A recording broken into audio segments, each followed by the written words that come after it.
Hey, homeschool mom, and welcome to this week's edition of the Homeschool Well podcast with Kim and Jenny. Hello, welcome. This is June of 2026. It's the last week in June, and we are wrapping up our series about reframing and rebuilding and reflecting on how your homeschool year went last year and then rebuilding. We gave you some great tips and advice all throughout the month. And if you haven't listened to all of those, we encourage you to do so. They will bless you with an ease of transition to the next school year. And we're wrapping up June with this idea that is painful. What if, Jenny, these homeschool moms are seriously burnt out? Homeschool burnout is real. They probably are. But you know what? It isn't the end. It doesn't mean that's it. I failed. I should never be doing this again. You know what? It just means that you're exhausted. It's yeah, you worked hard. You did. You worked so hard. And it's the end of the year. And you may have already gone on vacation somewhere, which sometimes to a mom, it's like, oh my gosh, I need a vacation from this vacation. Like now I got to start planning for next school year. I'm not even ready. I'm exhausted. Mm-hmm. Emotionally, you've got some overload. You haven't been able to process even the vacation if you went on one, but let alone all the things that happened last school year. And you don't want to, frankly, because it's a lot of decisions to make. Sometimes you get this decision fatigue. I don't want to make any more decisions. Just tell me where you want to go eat. I love that. I don't want to make the decision about what to do in my homeschool year next year because I'm burnt out. I feel numb. Maybe you are feeling numb. You don't know how to react to certain things. You don't know how to feel about the progress or maybe the lack thereof that maybe one or two or all of your kids made. And maybe you're unmotivated. And definitely, especially when you're homeschooling for Jesus, the enemy is trying to sneak in some guilt in there and making you wonder and doubt yourself. Can I even do another homeschool year of this? And why would I want to? Mm-hmm. That, my friends, is true burnout. Mm-hmm. What we want to say today is we want to encourage you that just because you feel burnout, I think sometimes we confuse it sometimes and say, I did something wrong, or I shouldn't have homeschooled, or I shouldn't homeschool again. But that's not the case. Just because you feel burnout doesn't necessarily mean you did something wrong or you can't go on anymore or anything like that. Sometimes homeschooling is very hard. And you have hard seasons, and I think we would say that to our kids too. Just because this math lesson is hard doesn't mean you're never going to learn math, right? You're going to learn math. You're going to be fine. Some days are hard. Being burnout doesn't mean that you failed.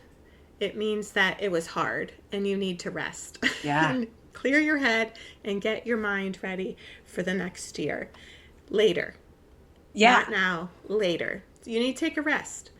You are allowed to pause, and I think pausing now during the summer is a great time, and pausing in December is always a great time too, because those times are very overwhelming and very busy, and you're allowed to rest and take care of yourself. And like Kim said, sometimes you do go on vacation and you think, oh, this is going to be great, but you're still cooking, cleaning, doing all the things, and it's not relaxing.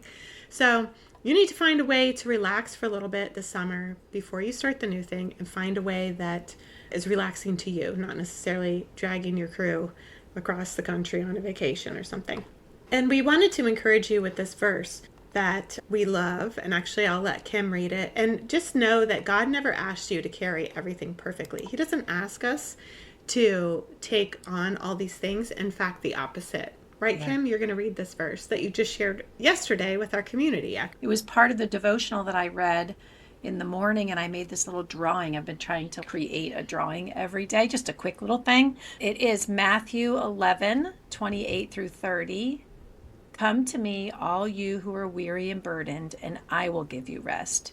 Take my yoke upon you and learn from me, for I am gentle and humble in heart, and you will find rest for your souls.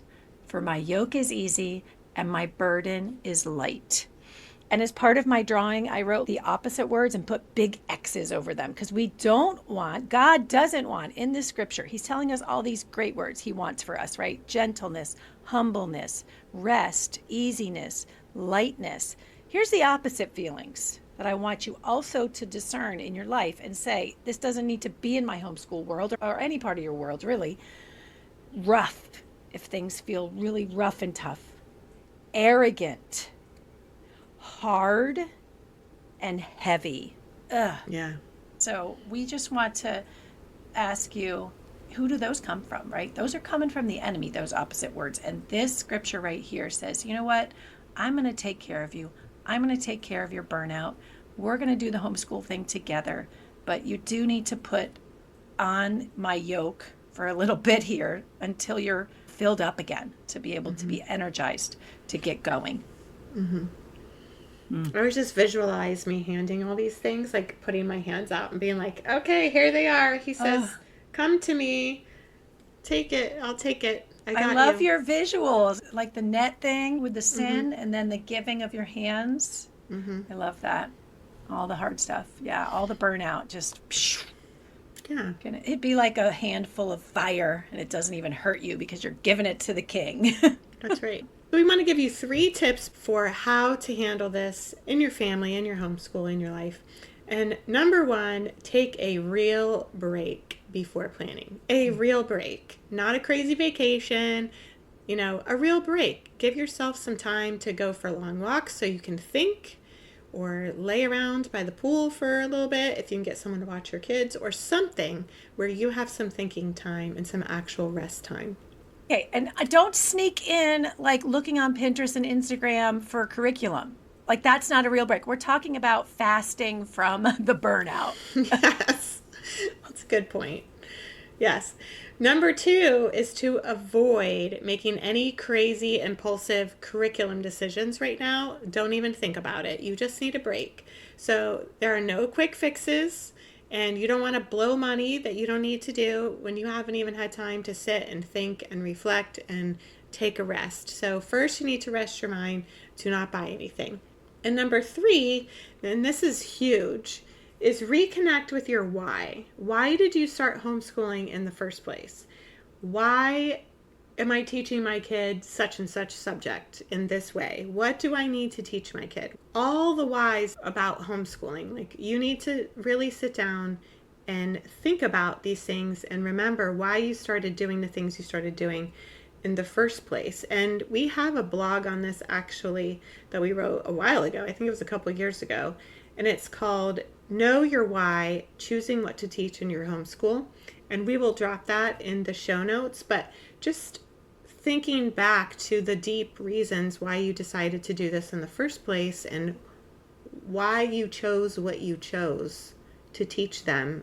Maybe you wanted to teach your kids I can never say that word, a biblical worldview for science and history. You need to reconnect with these things and know your why. And you know what? Even if they've only been teaching 1 year, there might be different whys that you've discovered. And that's true. Revelation has happened this year, and so you need a fresh list of whys or add to your original reasons and enhance, because as you get to know your kids, when things change and they grow and develop, you are going to have some different reasons why you're doing it. So reconnect with those whys, and that is a great blog. It's like 9 bullet points of the questions that you can ask yourself to figure out why. Maybe you might not know what to ask yourself. So the questions in the blog guide you through that of finding out what your why is.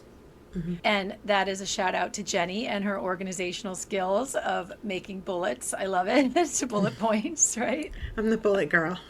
Yes, so good. I'm not the wordy girl, I'm the bullet girl. So good. All right, so that's it for today's episode. Thank you so much for tuning in. And when you need more support and help, because homeschool moms always do, we have our online community. Gather around the well with us, online 24/7 anytime. Go to thehomeschoolwell.com, click join now, see all those details. And if it's a good fit, join soon, because we meet every week and we want you there. Yes.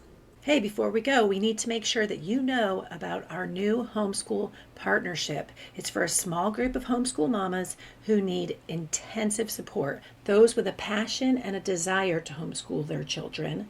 Those who are also struggling to make it happen. Maybe you haven't gotten your homeschool off the ground because you have too many doubts, or you've already started and things are not going very well. You will get the support you need in this program. If you are interested, we will send you more details. Just email us at support@thehomeschoolwell.com and say, hey, I'm interested in the Homeschool Success Partnership Program. Thanks for joining us today, and we'll see you next week. Bye. Bye-bye.